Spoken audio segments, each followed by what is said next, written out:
It's very difficult to talk about something right now because of all the activity going on, and yet in here it's very quiet. And I don't want to diminish what's happening outside, and I don't want to ignore it either. But I think I still have to only talk about what I know, and what I know right now is trying to keep myself calm. And so I mostly want to talk about that today, why that's really, really important. And I want to talk about it from the point of view of a poem, a line from a poem that was the inspiration for a painting I made about 20 some years ago. And it was a poem by Yeats, and it was called Blessed by Everything. And the picture was my interpretation of the last paragraph of that poem. And it's again by William Butler Yeats, the poem was called Dialogue of Self and Soul. And it's the last paragraph of the dialogue, and the self is the one that is speaking. I think the words impressed me because they express a very meditative mind, such as we cultivate in zazen. On the cushion, while watching our breath, for example, we observe emotional and mental changes, and we relive many moments of our lives again. And in the process, we sort through every mistake, every ignorance, and every confusion that we have lived before, sorting through every mistake, every ignorance and confusion very carefully. On the cushion, in slow motion, we sit through it all, having the time to look and carefully study our past and present actions of body, speech, and mind. I especially like the last paragraph of the poem that sums up the reflections of the self. For example, quote, I am content to follow to its source every event in action or in thought, measure the lot, forgive myself the lot. When such as I cast out remorse, so great a sweetness flows into the breast. We must laugh and we must sing. We are blessed by everything. Everything we look upon is blessed. Shall I read that again? I'm going to read it one more time because I like this poem so much. I am content to follow to its source every event in action or in thought. Measure the lot, forgive myself the lot. When such as I cast out remorse, so great a sweetness flows into the breast. We must laugh and we must sing. We are blessed by everything. Everything we look upon is blessed. Now in the poem, I think he says that he's willing to go inward and study everything that has made him who he has become and forgive himself for all of it. He's willing to live his life again with all his ignorant actions, all the suffering caused for himself and others, and all his youthful obliviousness, and all the mistakes he's ready to look at and forgive, and he's now ready to live again and face it all once more. So for me, that is really the expression of zazen throughout our lives, and how we go into our lives in a whole different way each time we do it. So in the line, measure the lot, forgive myself the lot. When such as I cast out remorse, so great a sweetness flows into the breast. We must laugh and we must sing. And that reminds me of sayings like the right place at the right time, or like the Zen saying, every day is a good day. There's a willingness to express just to be and work with reality as one finds it. That's not so easy to do if we think we have all the answers to questions before they even appear. The right place at the right time is the ability to let go of defensive habits and the delusion of knowing. And in the midst of such vulnerability, to meet experiences directly and act according to right action in the moment. And this can happen anywhere, such as at home, in the zendo, on the street, or at work. If these experiences are looked on as learning experiences, then every day is a good day. In the poem by Yeats, everything we look upon as blessed seems like an unrealistic point of view, for example, considering violence, suffering, and cruel acts that happen everywhere. But Yeats also lived in a time of unrest in Northern Ireland and was no stranger to such troubles. This poem was written later in his life and is touching because of the juxtaposition of the times and his insight. Blessed by everything doesn't mean only wonderful things happening if we see them, or good or bad things happening and we can ignore the bad and latch on to the good. Blessed by everything means a mind of equanimity and non-discrimination. Whatever circumstances we meet and how we respond determines whether we're in the right place or the wrong place, at the right time or the wrong time. If we're open and willing to learn, then we're always in the right place at the right time, and everything we look upon is blessed. Into dark, unhappy places with such a mind, we can bring compromise, composure, peaceful intentions, and compassion. Composure may seem like too detached a state of mind, but composure is not the enemy of emotions, and emotions are not incompatible with a calm mind. If you study yourself before and after meditation, you'll probably see that after you settle down, your emotions are freer and lighter. Your ability to laugh is easier than before. These are some of the fruits of developing composure. When composure is not present, laughter and emotions can be a little too much or not at all. In the poem, "We must laugh and we must sing, we are blessed by everything," the words express a joyful mind and heart. A joyful mind expresses calmness, self-possession, and equanimity. A joyful mind is tranquil at the center, with movement surrounding it. An excitable heart doesn't have a still center, and motion is everywhere with no tranquility. Joyful doesn't mean to laugh at individual things, because some things are not laughable. But we can move through dark moments with a joyful mind, which helps us to pass through them without being corrupted by negativity. Our very insides may be gripped by the madness of the moment or the anguish of loss and suffering, but a joyful mind will bear it all without being crushed, because a joyful mind rests safely on a true, indescribably vast nature, one's ever-present Buddha nature. And a peaceful mind rests on the peaceful ground that is oneself. Thank you.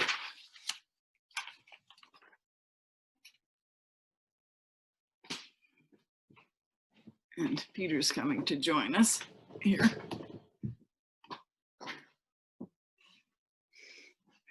You may have to sit closer. Put the faces on, please.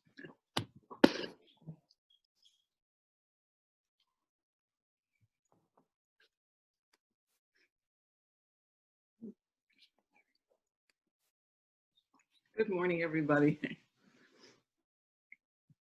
Oh, there's Mark. Here's Mark. Yeah. Yeah. Hi, Mark. Sitting outside the door right now. You can see us twice. I can see everybody twice too. Hey, any questions? Is that Helen? Yes, that's Helen, yeah. Helen, how are you? How have you been? Good to see you.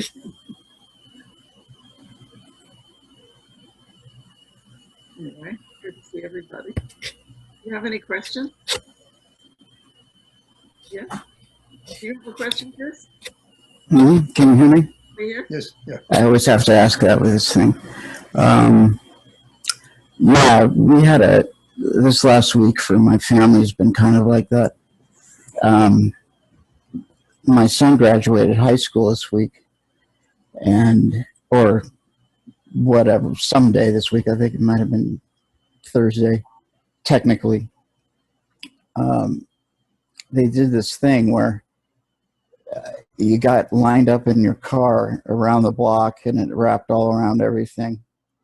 This is at Voss. It's it's in between Devonshire and Lassen on Balboa. So you go in through the little cul-de-sac, and they had some music playing, and the teachers dancing, and the name would get read. And it was a small enough school where the principals and vice principals know who you are.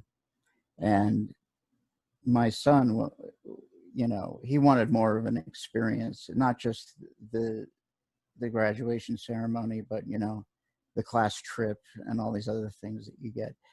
And even the format of the yearbook's going to be different. We threw a party on Thursday for just us. You should see all the balloons and banners and everything. My wife and her sister went hog wild. And but there, with my son, I mean, there was a sense of loss. But for us, we could only think of good things.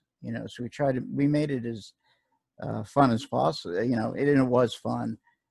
But I understand exactly what you mean. I think the way it was pulled off is probably more memorable than if he had gone through it the other way. So I believe that speaks a little bit to this. Mm-hmm. Yeah, blessed by everything. Yeah, that's the way I felt. I mean, there, every beach ball and balloon and lots of fun stuff. But yeah, I having gone through it, it's 4 hours sitting there. Names are being read, and Wow. if you have your last name starts with R, it takes a while. But and they did this live streaming thing and all that. It was I guess awkward, but it was a really good try by everybody involved, and I don't see any and everyone that had gone through one saw that, and I guess that's I'll conclude on that note.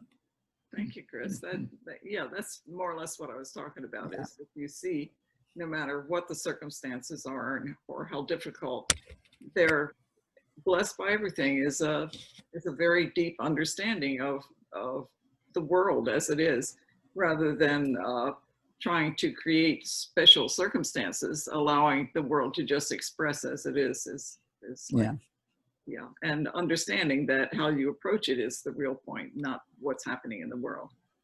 So yeah, the poem is really beautiful. It's that has the segments of the self talking and the soul talking, and the self is always talking about history and good deeds and the sword and what they want to do, and the soul is always saying, but what good is that, in time and space? What does all that mean? And so finally, the self comes to the conclusion at the end. Well, actually, we're just blessed by everything. Nothing not special. Yeah. So it's like the understanding of equanimity, which is the fourth understanding in these various emotional ways of approaching Buddhism, right? The first one is compassion or something. Compassion, joyful appreciation of other people's wellness, and then compassion, and then joyful something, which is joyful acceptance of others, happiness, and then the last one is equanimity, which is the hardest apparently. So so I think this line, blessed by everything, expresses equanimity.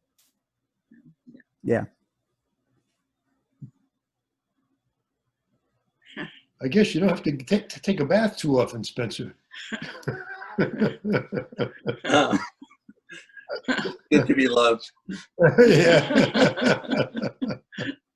Very true. Any other questions or comments? Yes, Mike.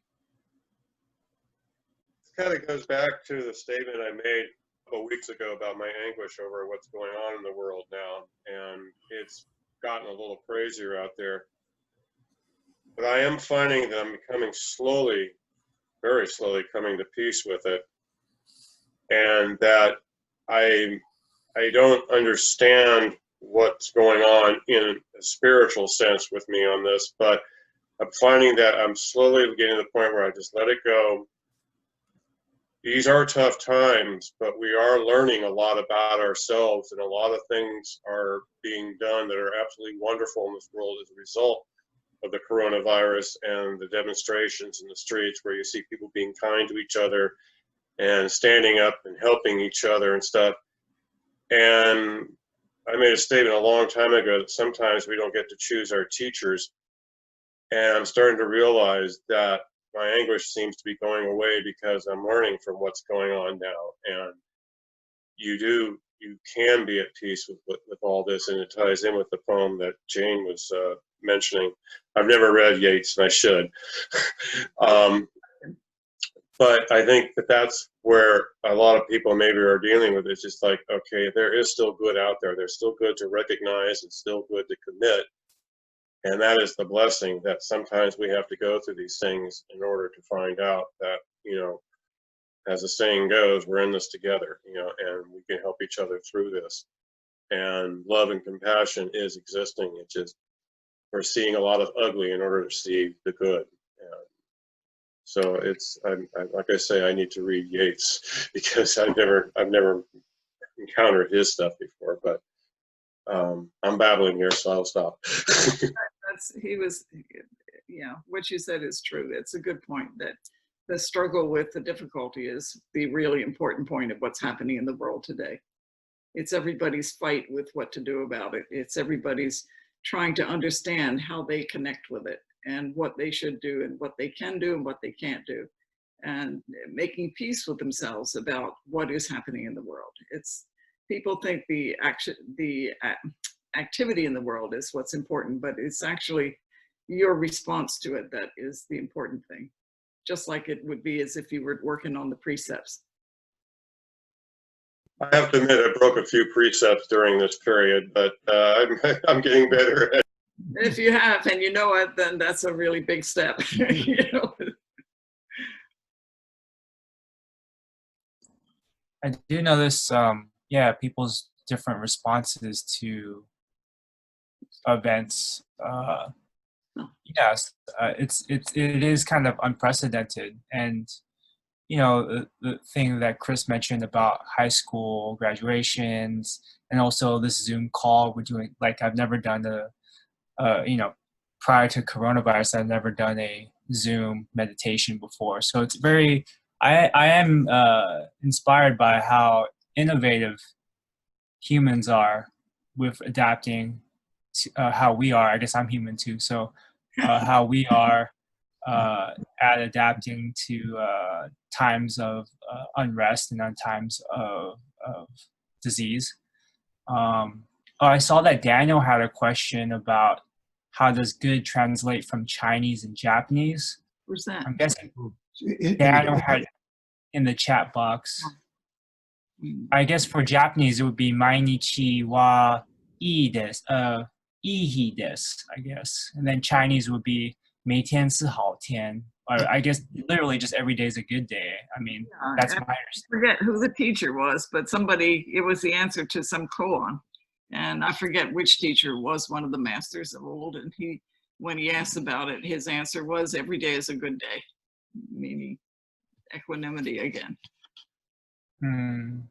Yeah, I like that. Being open to everything.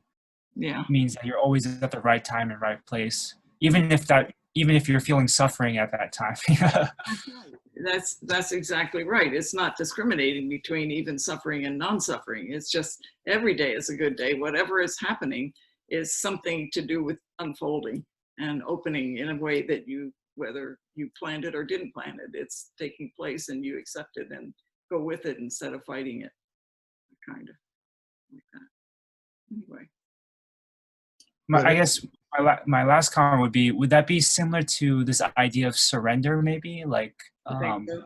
Yeah, I think surrender is a very important concept in Buddhism, but it's seldom understood because we have a very negative idea of what surrender means in English.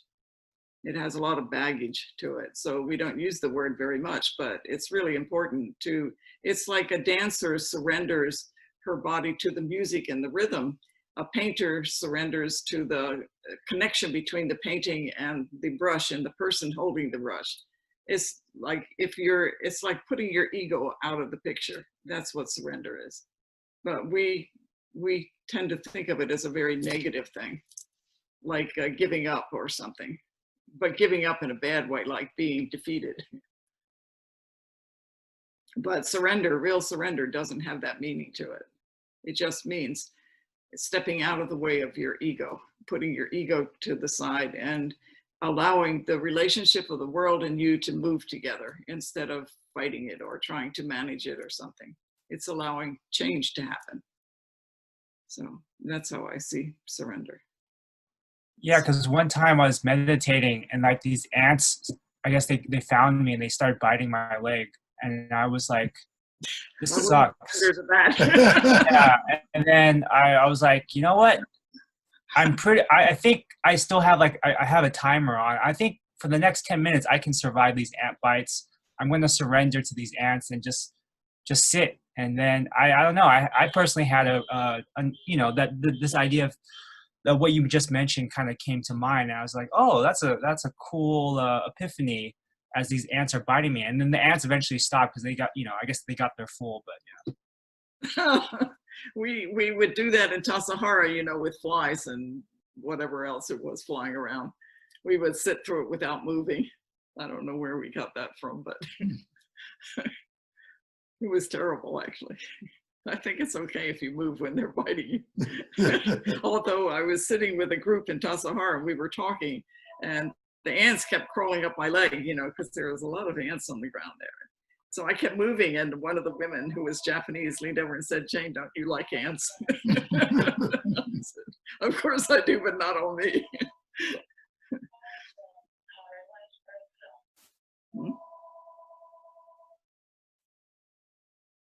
We have a telephone call, but That's hard anyway. yeah, on the Zendo phone. Mm. Any other questions? Anybody? One more statement. When I graduated from high school in 1973, I couldn't wait for the ceremony to be over to take off that silly gown and that funny hat and go play with my friends. So, things have changed since I was in high school. Yeah.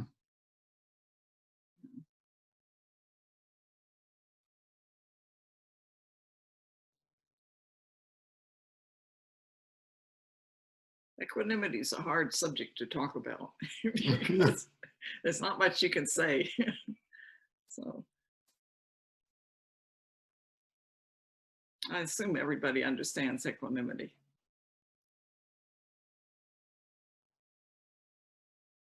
What is your description of equanimity? My description is everything is equal to the same value.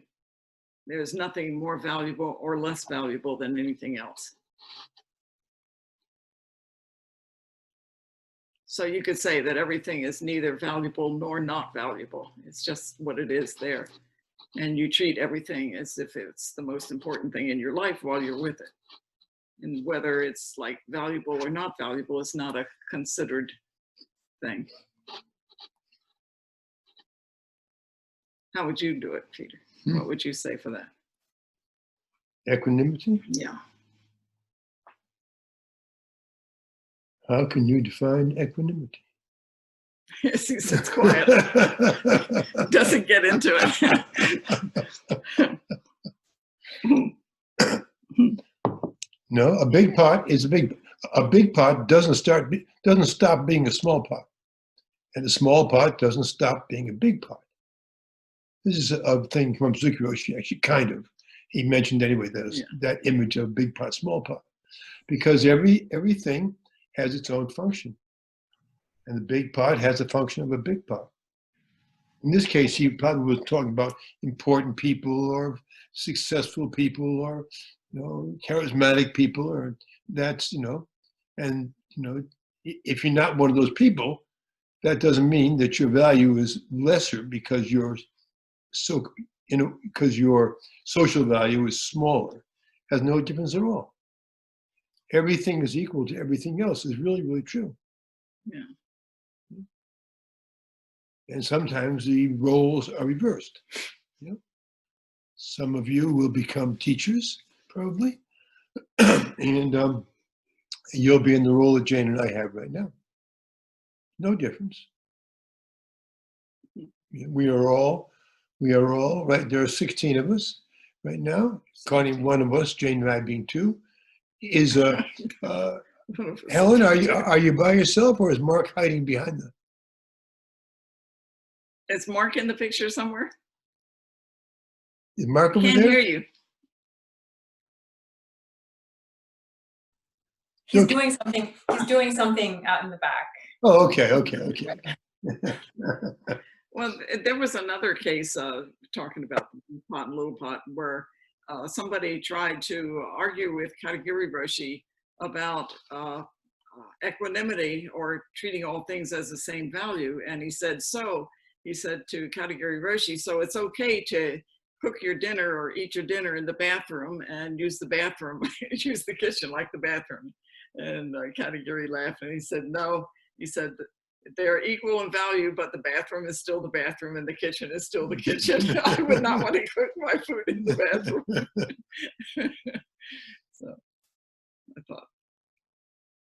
But what I was going to say was that is that right now we are all what they call tiles. Zoom calls these tiles. We are all tiles, equally tiles. We're all tiles. Some with the camera on or off, but it's all tiles. That's equanimity. Zoom makes us all equal. Yeah, so when we get into any kind of equanimity discussion, it always comes up that the Zendo is sacred and the kitchen that's the place where you cook.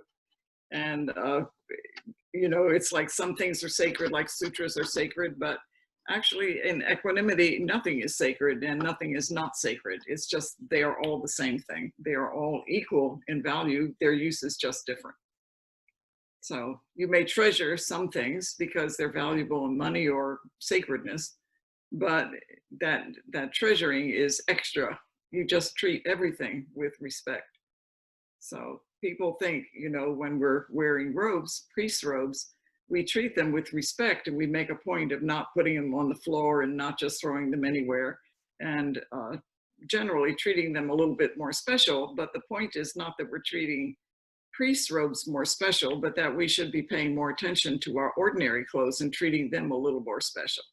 In other words, treating them as if they truly, truly matter in the handling of things like robes and things like that. So we practice treating things special by treating robes special, so that, like the Zendo on the cushion, we'll end up going outside and treating all things like that.